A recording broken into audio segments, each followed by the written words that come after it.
Bismillahirrahmanirrahim. Assalamualaikum warahmatullahi wabarakatuh. Itu dia antara gambaran cuaca dan juga keadaan di Kuala Lumpur dari Angkasa Puri. Malam tadi hujan, pagi ini juga hujan, tetapi hari ini hari Jumaat kami ceriakan pagi anda menerusi rancangan Selamat Pagi Malaysia. Untuk edisi hari ini 12 November 2021 hari Jumaat, alhamdulillah penghulu segala hari kami di RTM mengucapkan selamat pagi dan juga salam Jumaat untuk semua. Alhamdulillah saya sekali lagi bersama dengan anda Ridwan Mustafa dan juga rakan saya. Saya Syahidah Arifin. Kami berdua akan bersama dengan anda sehingga jam 11 pagi hari ini.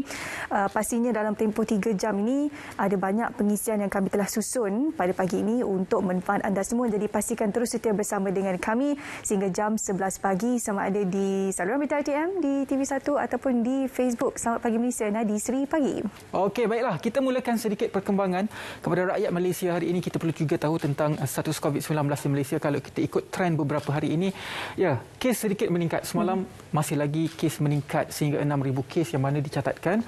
Kes tempatan 6,298 kes dan juga kes import sebanyak 25 kes, dan 2 hari sudah pun mencatat lebih daripada 6,000 kes. Jadi trend kalau kita dapat lihat adalah sedikit meningkat. Ini adalah satu juga boleh dikatakan sebagai kebimbangan lah, dan juga merupakan satu peringatan kepada kita semua untuk terus patuh kekal SOP walaupun kelonggaran pelancongan rentas negeri sudah pun dibenarkan. Kalau kita dapat saksikan secara keseluruhan di laman sesawang ini, grafnya masih lagi menunjukkan trend penurunan, namun sejak kebelakangan ini ada peningkatan dari hari ke hari. Jadi seperti Ridwan kongsikan, kita perlu sentiasa berhati-hati kerana Delta variant ataupun Delta variant plus yang masih menular di Malaysia ini, kita dapat saksikan itulah antara salah satu punca kenapa sebenarnya kes kita semakin meningkat. Jadi kita ingin kongsikan jumlahnya seperti yang dikongsikan oleh pihak KKM, sudah mengesah 40 lagi kes baharu yang dijangkiti varian membimbangkan VOC Delta iaitu B16172.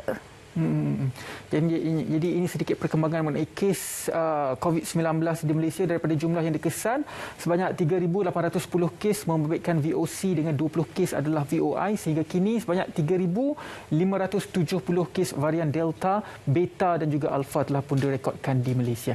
Itu dia sedikit perkembangan mengenai kes COVID-19 di Malaysia. Kita beralih kepada ini mengenai program vaksinasi yang mana dijangkakan program vaksinasi kanak-kanak untuk kanak-kanak yang berumur bawah 12 tahun akan bermula pada tahun hadapan. Jadi Kementerian Kesihatan Malaysia memaklumkan buat masa ini hanya vaksin itu yang tersedia bagi kegunaan kanak-kanak, iaitu vaksin Pfizer di bawah untuk kanak-kanak di bawah usia 12 tahun dan sedang menunggu kelulusan regulatory daripada Kesatuan Eropah dan juga Amerika Syarikat. Jadi untuk pengetahuan anda semua juga, di Amerika Syarikat mereka telah pun memulakan program vaksinasi untuk kanak-kanak yang berumur bawah 12 tahun ini juga menggunakan vaksin jenis Pfizer ini.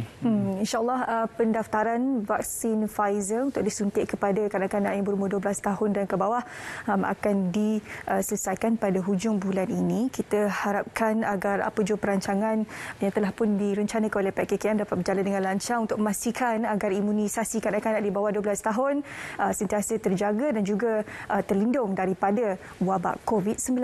Okey, sekarang kita beralih sedikit kepada berita yang berkaitan dengan masyarakat. Maklumlah sekarang, ya, rentas negeri dibenarkan, sektor pelancongan dibenarkan, banyak aktiviti dibenarkan, tetapi kena jugalah berhati-hati, terutamanya apabila kita memasuki satu taman tema yang mempunyai permainan yang jenis ketinggian. Macam ini panggil apa ni? Buaian tinggi, yang mana kalau kes malam adalah lelaki maut jatuh dari buaian funfair. Ini berlaku di Ceras Selatan, yang mana seorang pengunjung tapak pestaria funfair maut manakala seorang lagi cedera selepas terjatuh dari buaian berpusing yang terletak di berhampiran pusat beli-belah di Ceras Selatan tengah malam tadi. Jadi saksi memaklumkan 2 lelaki terjatuh dari buaian permainan funfair itu. Salah seorang mangsa berusia 39 tahun disahkan meninggal dunia oleh pegawai perubatan yang tiba di lokasi, dan seorang lagi mangsa berusia 30-an mengalami kecederaan. Jadi ini yang berlaku di Ceras Selatan. Sebab itulah apabila kita ingin memasuki satu kawasan taman tema ataupun kawasan pelancongan itu, kita perlu juga buat study sikit, buat research sikit tentang tempat tersebut, tentang faktor keselamatan dan sebagainya, dan pastikan apabila kita mengunjungi dan juga melakukan aktiviti ini, faktor keselamatan berkaitan itu adalah faktor yang pertama, safety first. Sebabnya bila taman tema macam ni, dia jenis yang pasang buka kan. Kalau kita pergi ke taman tema yang lain yang memang sudah ada di situ, permainan-permainannya sudah memang lengkap dipasang. Jadi perkara-perkara seperti ini perlu dititik beratkan, terutamanya ibu bapa yang ingin membawa anak-anak anda ke taman tema seperti ini untuk memastikan agar lokasinya dilihat terlebih dahulu supaya ini selamat untuk anda membawa keluarga anda untuk mengunjungi di kawasan-kawasan seperti ini. Okey. Sedikit berita ini berkenaan dengan pilihan raya umum DUN Melaka yang ke-15 yang hari ini sudah pun masuk hari ke-6 kempen. Tapi banyak kempen dilakukan secara dalam talian. Jadi hari ini juga kita akan ada satu slot khas untuk kita membincangkan perkara ini.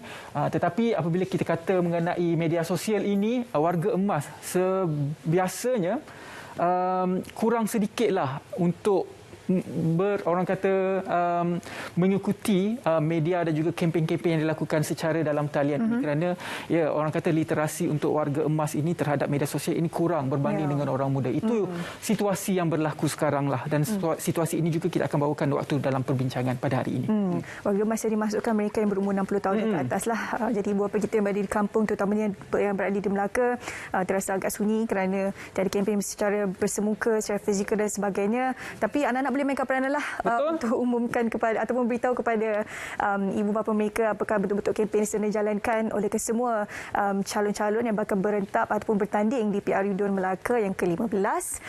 Juga hari ini kita nak kongsikan secara ringkas, Ridwan. Ini berkaitan dengan berita tentang dunia yang mana yang berkaitan dengan sidang kemuncak iklim di Glasgow, Scotland, yang mana COP26 hanya menjadi janji kosong jika enggan hapuskan bahan api fosil. Kita faham bahan api fosil merupakan salah satu punca kepada penggunaan bahan api yang menyebabkan peningkatan gas karbon yang menyebabkan peningkatan suhu di dunia. Jadi untuk mengurangkan perkara ini, kita kena kurangkan bahan api. Jadi ini adalah satu intipati dalam sidang kemuncak pada kali ini. Kalau kita dah bincang pasal ini, memang seronok. Sebenarnya ada banyak perkara yang perlu diteliti dan juga diperhalusi. Tapi syukur kami boleh berkongsi pada anda apakah antara perkara yang disuarakan oleh Setiausaha PBB Antonio Guterres. Kita nak berehat seketika, Ridwan. Kembali selepas ini, jangan ke mana-mana.